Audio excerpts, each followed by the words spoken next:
Bonjour professeur. Bonjour. Bienvenue sur le plateau de la matinale.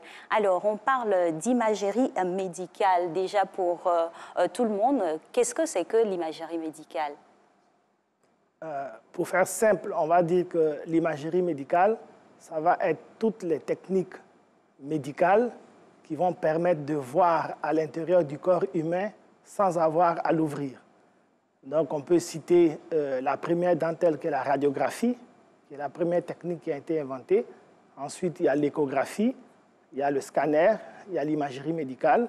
Il y a des techniques un peu plus poussées comme la scintigraphie ou même ce qu'on peut appeler le PET scanner, qui vont être des techniques d'imagerie médicale qu'on va coupler à de l'imagerie moléculaire. Alors, dans le développement des différentes méthodes pour prendre soin des malades, on a l'imagerie médicale. Elle intervient généralement à quel moment dans l'histoire? Parlons d'histoire. L'imagerie médicale est aujourd'hui au cœur de la santé.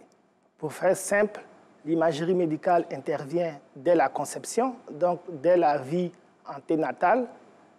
L'imagerie médicale va être la première méthode qui va permettre de voir un embryon. Ensuite, on va suivre la personne tout le long de sa vie. L'imagerie médicale intervient dans le dépistage, dans le diagnostic, dans le traitement, dans l'évaluation du traitement et même post-mortem dans l'autopsie. Et donc, aujourd'hui, l'imagerie médicale est véritablement au centre de la pratique médicale moderne. Vous direz que c'est une science entière? C'est une science entière qui est au carrefour de toutes les disciplines médicales. Et maintenant, l'imagerie médicale elle-même comporte des sous-spécialités. On pourra citer la radiopédiatrie, la neuroradiologie, l'imagerie cardiovasculaire, l'imagerie ostéo-articulaire, l'imagerie interventionnelle, dont on pourra parler tout à l'heure.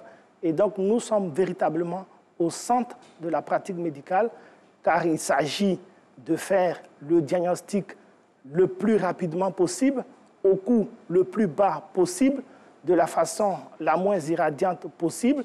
Et c'est ce meilleur diagnostic, c'est ce bon diagnostic qui va permettre de prendre en charge le malade, de faire la thérapeutique adaptée et donc de guérir le malade plus vite, de lui faire gagner de la chance.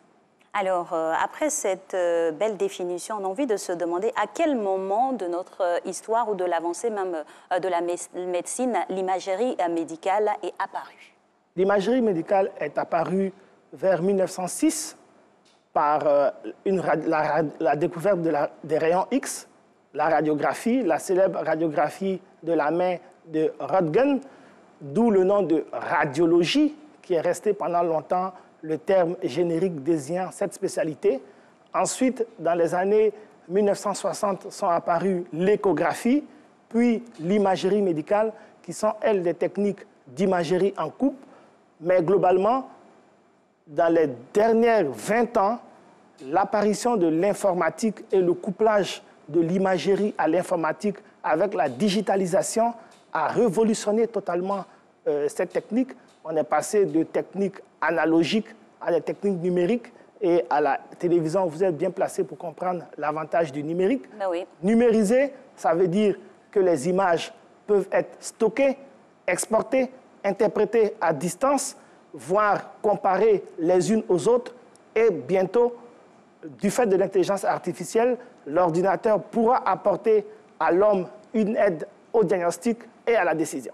Alors, pour vraiment toucher du doigt l'importance et sinon l'avancée de cette science-là, on va parler d'abord de l'imagerie dans ses premières années. Comment elle se déclinait pour en arriver à ce que l'on a maintenant? Dans ces premières années, on va dire, quand nous étions jeunes radiologues dans les années 90, il s'agissait essentiellement de radiographie, donc de techniques utilisant des rayons X. Par définition, les rayons X sont dangereux pour la santé. Il s'agissait donc de techniques qu'on ne pouvait pas répéter à l'infini. Il fallait se protéger, il y avait des risques importants d'irradiation. C'était des techniques qui étaient limitées dans le fait qu'il y avait beaucoup de superpositions et il s'agissait essentiellement d'interprétation d'images indirectes. On faisait des radiographies, on voyait s'il y avait une fracture, on pouvait faire ingérer des produits qu'on appelle les produits de contraste aux patients. Globalement, on avait de l'imagerie indirecte et on était peu performant. Ensuite sont apparus l'échographie, qui va utiliser des ultrasons et qui va nous permettre d'explorer de façon non invasive, non irradiante, donc de façon répétitive. Donc on peut réaliser cette technique chez les enfants, chez les femmes enceintes, on peut la réaliser à l'infini, il n'y a aucun risque pour le malade, il n'y a aucun risque pour le médecin. À l'échographie va s'ajouter le scanner qui va utiliser des rayons X, mais qui va être de l'imagerie en coupe, qui va donc permettre de visualiser de façon beaucoup plus fine les organes. Et à ce moment, il va s'agir d'une véritable révolution médicale, puisque le scanner va englober tous les aspects de la médecine.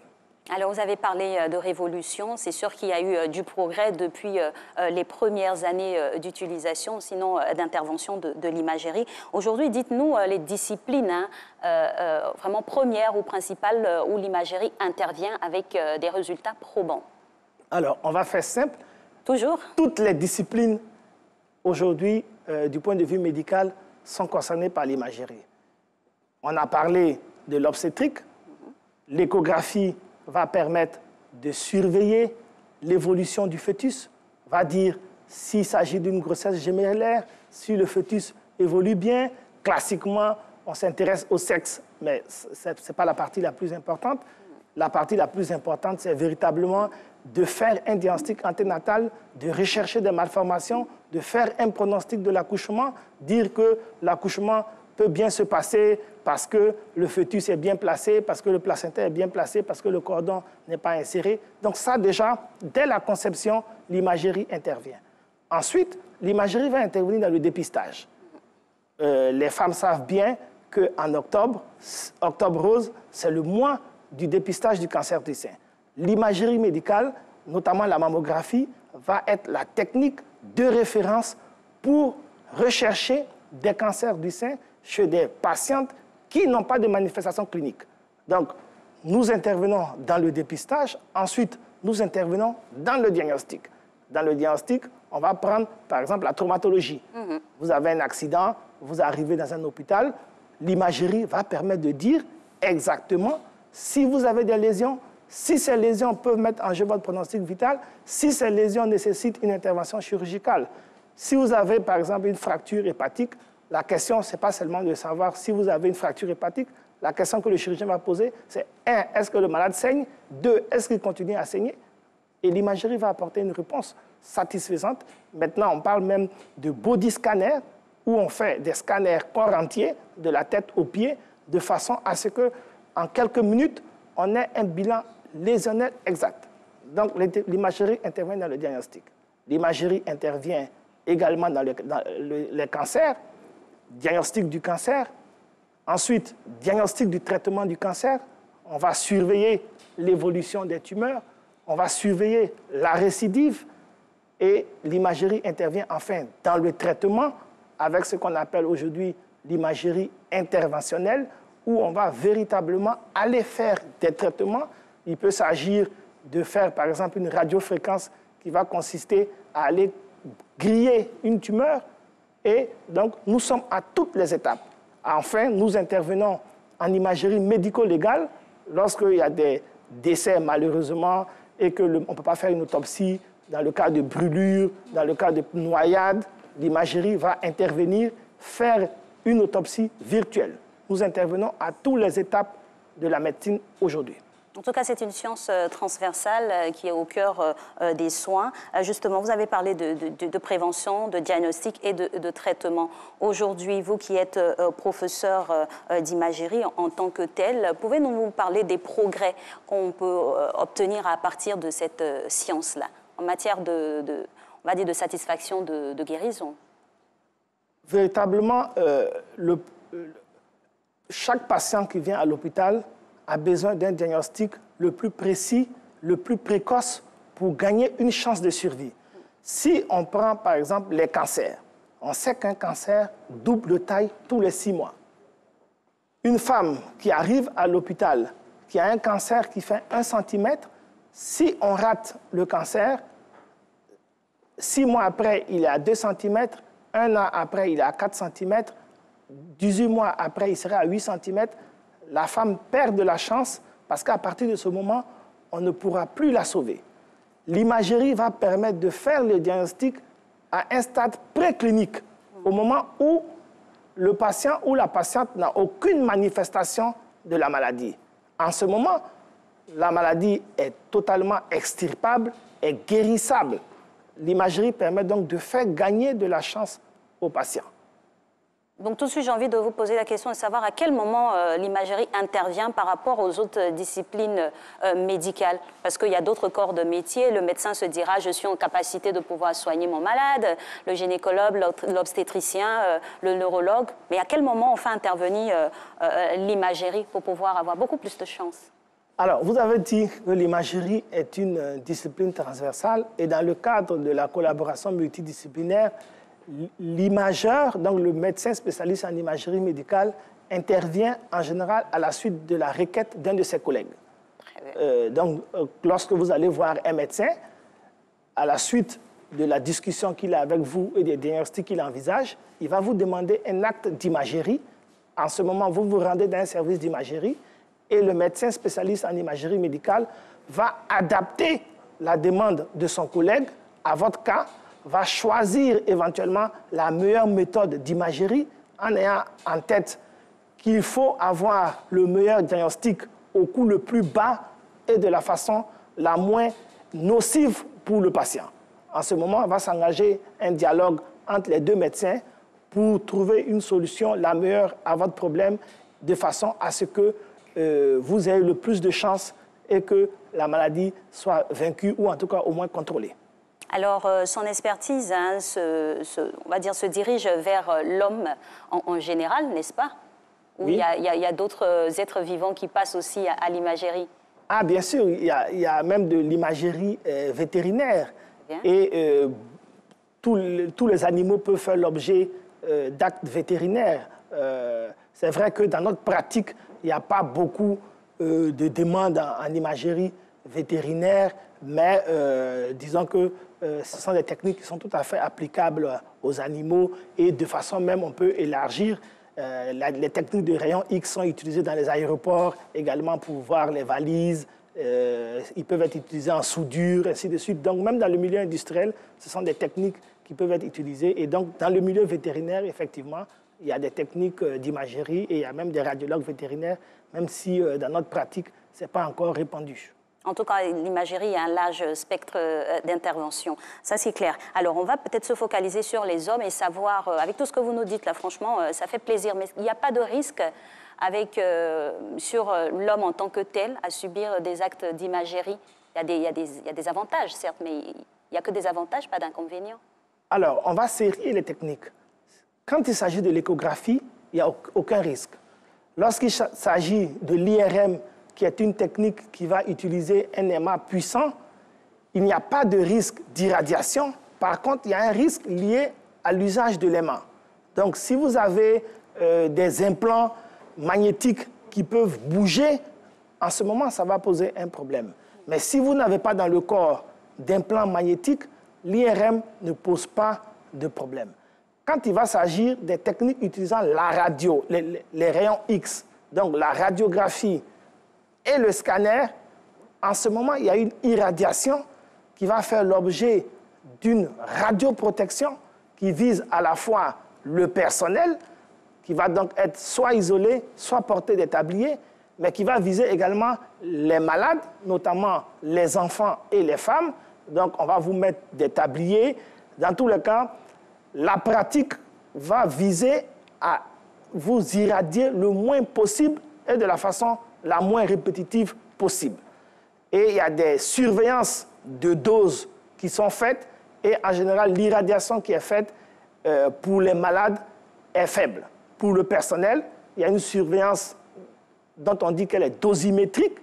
Ils mettent un appareil et tous les mois, ils font l'objet d'une surveillance dosimétrique, d'une surveillance médicale avec, dans la législation en Côte d'Ivoire, des apports nutritifs de façon à ce qu'il n'y ait pas de maladie du fait de l'irradiation.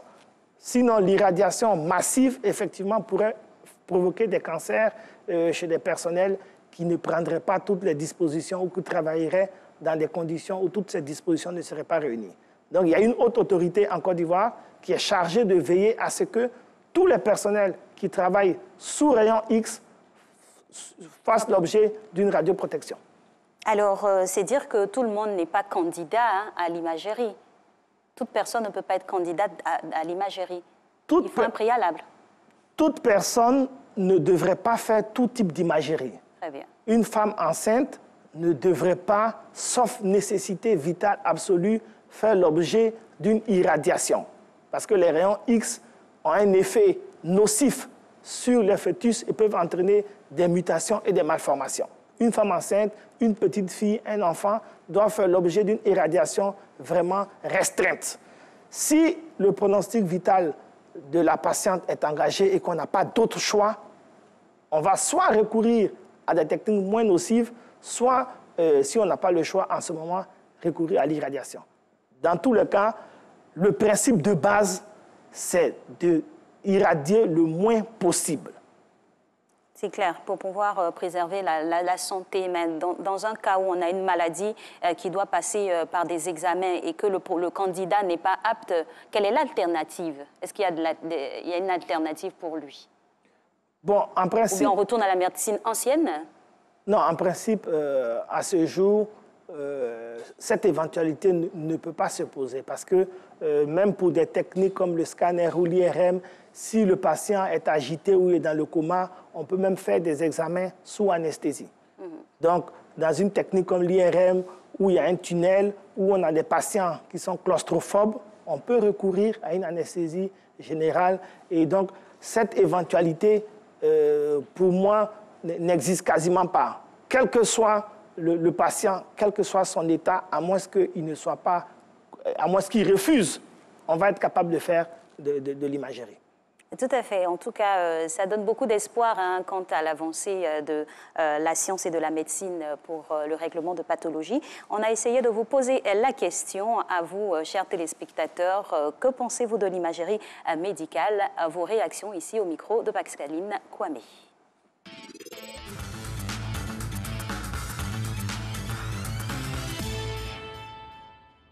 L'imagerie médicale permet de poser des bons diagnostics. J'ai ma fille qui présentait des symptômes que nous, on aurait pu appeler des symptômes d'accès palus. Et on a, dans un premier temps, essayé de parer à ça. Mais on s'est rendu compte que le mal persistait encore. Donc, arrivé en clinique, le pédiatre a simplement dit, bon, c'est bien, vous avez décrit ce que votre enfant a, c'était ma fille. Mais maintenant, il faut aller plus loin, il faut faire des recherches. Et c'est ainsi qu'on nous a demandé de faire un examen de sang. Mais lorsque le résultat de l'examen de sang est venu, on a vu que ce n'était même pas une affaire d'accès palus, mais elle avait une infection. Quand vous souffrez d'un mal et que vous vous rendez à l'hôpital, on vous demande de faire un scanner, soit une radio, pour voir de quoi vous souffrez.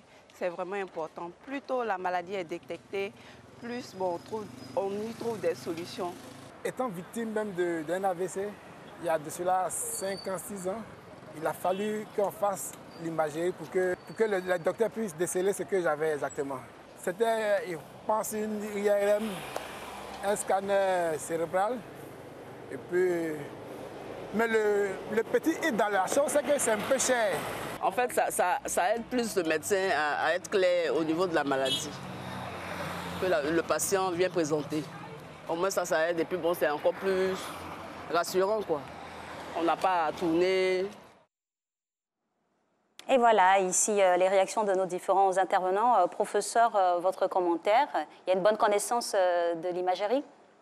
Je suis particulièrement satisfait de ce commentaire. Je suis même un peu étonné parce qu'en quelques minutes, on a fait le tour des spécialités. On a parlé d'IRM et de scanners pour l'AVC. Franchement, je suis impressionné. En même temps, ça montre que les populations comprennent l'importance de l'imagerie et le problème a été posé du coût. Tout à fait. On va faire simple. Une technique comme l'IRM, le coût à l'achat de l'équipement, c'est 1 milliard de francs CFA. La maintenance mensuelle, on va dire 6 millions à 7 millions de francs CFA. Un scanner, c'est 250 millions de francs CFA. Et en plus, il y a les consommables, ainsi de suite. Donc, ce sont des techniques qui coûtent cher à l'acquisition, qui nécessitent une maintenance, qui nécessitent une durée de formation pour les spécialistes longue et coûteuse, qui nécessitent un maintien des connaissances qui est également coûteux, parce qu'il faut acheter des livres, il faut faire des formations, il faut aller à des séminaires. Et donc, tout ça mis l'un dans l'autre, il y a un coût. Je ne dirais pas que c'est cher, mais il y a un coût qui apporte le bénéfice que, et ça, il y a un des intervenants qui l'a dit, quand on fait un diagnostic tôt, on a de fortes chances de s'en sortir. Et vous direz que le coût il est accessible par rapport à la population ici. Et est-ce que par rapport au plateau technique, on est dans de bonnes dispositions, on peut être rassuré? Alors, par rapport au plateau technique, je pense que la Côte d'Ivoire, aujourd'hui, n'a rien à envier globalement en termes de disponibilité, en tout cas au moins sur la ville d'Abidjan. Il y a un programme gouvernemental qui est en cours et qui vise à installer un certain nombre d'équipements à l'intérieur du pays. Et donc, aujourd'hui, en Côte d'Ivoire, nous avons des IRM à haut champ, qui sont le haut de la technologie en matière d'imagerie médicale. Nous avons des scanners, nous avons des radiographies, nous avons du personnel formé et nous avons une école de formation des radiologues qui est à l'école qui a formé tous les radiologues d'Afrique francophone. C'est l'occasion pour moi de rendre un hommage à nos maîtres, en l'occurrence le professeur André Théodore Djedje, qui a créé l'école de radiologie d'Abidjan. Donc nous avons du personnel de bonne qualité, nous avons des radiologues ivoiriens de très bonne qualité, et les équipements arrivent. Je pense que tout va dans la bonne direction, il y a beaucoup encore à faire, et je pense que les choses se mettent en place progressivement. Merci infiniment, professeur Diabaté Aboubakar Sidiki, professeur titulaire d'imagerie médicale, président de la Société ivoirienne d'imagerie médicale. Merci d'être passé sur ce plateau pour nous faire, en tout cas, connaître davantage cette science qui a de bons résultats dans le domaine de la santé. On espère que voilà, le déploiement décentralisé de tout le matériel se fera très rapidement pour que toutes les populations puissent bénéficier de cette nouvelle science qui donne de bons résultats. Merci à vous, chers téléspectateurs, et restez en notre compagnie. On se reverra demain pour terminer ce mois de janvier pour la matinale.